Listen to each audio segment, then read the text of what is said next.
Okay, so today we are going to be adding two-digit numbers instead of a one-digit number and a two-digit number. So what are some different methods we could use to solve the problem 10 plus 20? Perfect. So we could use our fingers, we could use our tens frames, maybe some manipulatives. And then we have before. Yeah.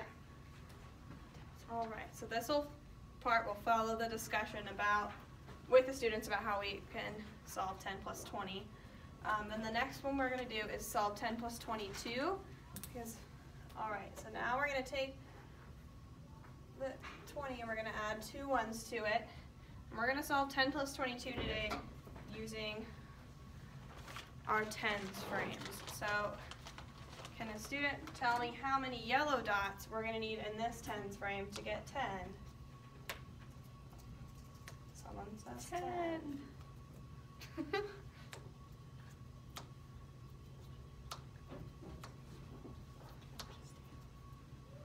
All right, and so now we need 22 represented in our red dots. So everyone stick 22 red dots. Yep.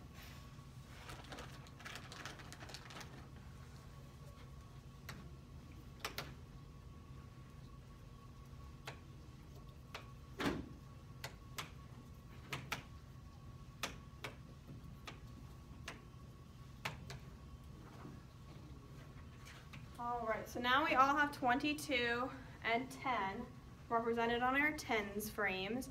Can someone raise their hand and tell me, is there any tens frames that we have that aren't completed? Correct.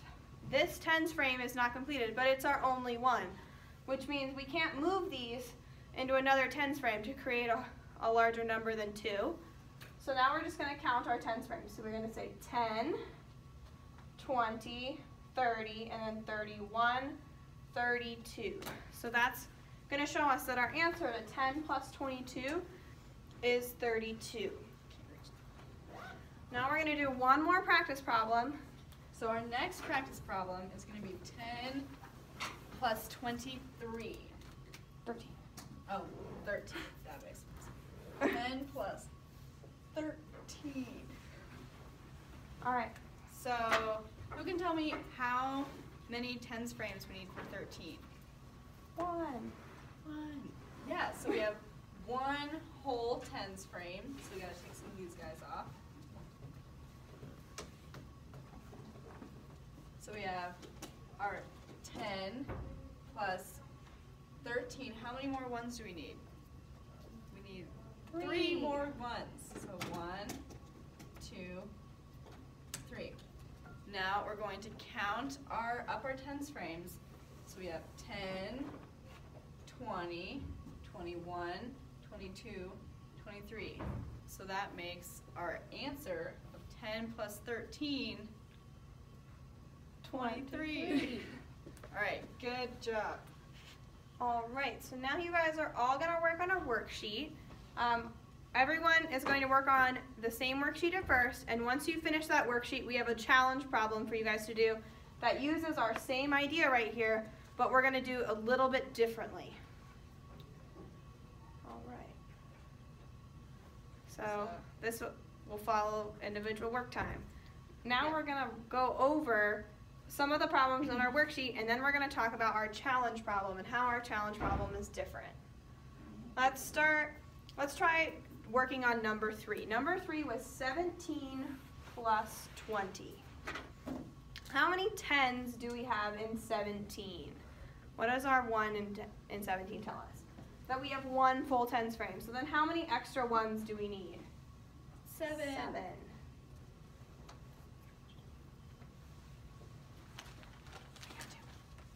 Okay. Perfect. So we have 17 represented right here, and now we need 20 over here. How many tens are in 20? 2. All right, so now we're going to take, and we have 17 plus 20 and we are going to count up and see exactly how many 10s we have. So we have 1, 2, 3 10s, or 30, and we have 7 left over. So that means we have 37. How many of you had 37 on your paper? Great job, Adam. I'm super excited that you got 37. All right, we're going to go over one more right now. Let's go over 20 plus 14. No. Yeah. All right, so 20 plus 14. How many tens frames would we need to make 20? 2. Yeah, so we need 2 tens frames. So we have 1, so 10. We got to fill one more of them up. Woo. So 20. What am I doing? Yeah. And then the next number is 20 plus 14. So how many tens frames do we need to make 14? We need 1 whole tens frame. So 1 full 1, and we need 4 ones. So we have 10, 11, 12, 13, 14. So now we're going to, in order to add the 2 together, we're going to count up our tens frames. So 10, 20, 30, 31, 32, 33, 34. So our answer would be 34, which is what you guys should have gotten on your worksheet. Perfect. So now that you guys have had an opportunity to go over that, let's take a look. And I know that not all of you guys got to the challenge problem, but we're still going to do it together. Now, our challenge problem, I'm going to write it on the board, and then I want someone to tell me what is different about our challenge problem than our other problems. Let's see, our challenge problem was 28 plus 24. So what's different about 28 and 24 versus the numbers that we were using recently, or just now? We can see here that both 28 and 24, they have a number in the ones place, which means that they're not going to be just whole tens frames. And one of our numbers up to now has always been made of full tens frames. So what are some possible answers that people got to this problem? Students give possible answers. All right, so now we're going to work together and we're going to make the tens or the frames on here and see if we can figure out as a class how we're going to combine our tens frames in order to make our correct answer. Because we are going to have to move our manipulatives around during adding of 28 and 24, and that's not something that we've had to do on some of our other ones. So if we already have how many here? 10, 20. How many more do we need? Let's count together. 1, 2, 3, 4, 5, 6, 7, and 8. All right, so here we can see that we have 28. Then over here we have 10 already, so we need 1 more tens frame to make 20. So 1, 2, 3.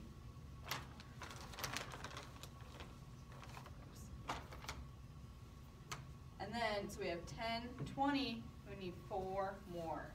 So 1, 2, 3, 4. All right, so now when we look at this, can we just count up these tens frames, first graders?